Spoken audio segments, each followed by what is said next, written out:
அரசியல் பிணத்து மேலே அரசியல் பண்ணுவாங்க. பிணத்து மேல அரசியல் பண்ற சில கட்சிகளை காரி துப்புன்றாங்க மக்கள்லாம். நான் போன இடத்துல கரூர்ல காரி காரி துப்புறாங்க.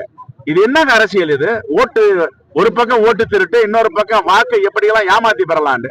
தப்புங்க. அரசியல் பண்ணக்கூடாது. இதுல அரசியல் இருக்க கூடாது, அனுதாபம் மட்டும்தான் இருக்கணும். அரசியலை மேல் நோக்கி வச்சு இருக்கிற கட்சிகள்லாம் அனுதாபம் இருக்கா? இன்னும் அந்த ஈரம் காயல. அவன் வீட்டுல அப்படி துக்கம் இருந்தா அப்படி பேசுவான் அரசியல், ஒவ்வொரு அரசியல் கட்சி தலைவரும். இதெல்லாம் கொடூரமான முகங்கள். இது அந்த கொடூரமான முகங்கள்லாம் இப்ப தெரியுது. இப்ப இந்த ஏமா மாலினி தலைமையில போட்டிருக்காங்களா பாஜக குழு வந்து ஃபேக்ட் ஃபைண்டிங் கமிட்டி. கும்பமேளாக்கு ஏன் போடல? கும்பமேளாக்கு போட்டிருக்கணும்ல பாஜக மாநில ஆட்சியில். சரி, மணிப்பூர்ல இவ்வளவு படுகொலைகள் வன்புணர்வுகள் நடந்துச்சு, அதுக்கு ஃபேக்ட் ஃபைண்டிங் கமிட்டி பாஜக போட்டாங்களா? ஏமா மாலினி தலைமையில் அங்க அனுப்ப வேண்டியது தானே? கும்பமேளாக்கு அனுப்ப வேண்டியது தானே?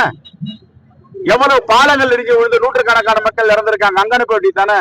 தமிழ்நாட்டுல அரசியல் பண்ணணும்னு ஒரு சில கட்சிகள் துடிச்சிட்டு இருக்கு. பிணத்து மேல அரசியல் பண்ணாது. இதுதான்